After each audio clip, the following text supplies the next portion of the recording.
Nasurok 27,000 beneficiaries ti Pantawid Pamilyang Pilipino program iti Cordillera ti nakadanon iti self-sufficient status manipod 2023 agingga 2025. Ano nga tati kaipapanan na daytoy? Ada detalye ni Anjel Kim Pengosro.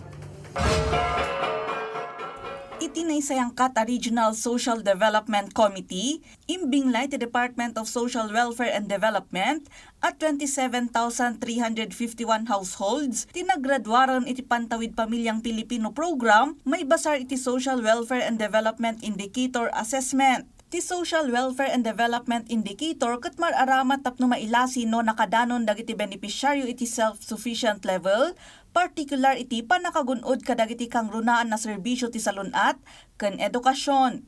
May basar iti datos ti ahensya, nasurok 12,600 asang kabalayan ti nakagunod iti self-sufficiency iti 2023. Nasurok 9,000 iti 2024 ken nasurok 5,000 iti 2025. Tapno masustinir ti progreso dagiti sangkabalayan ang naglepas iti programa, mangipapaay ti ahensya iti tulong babaen iti job matching, financial literacy training, ken referral iti daddumapay a government services.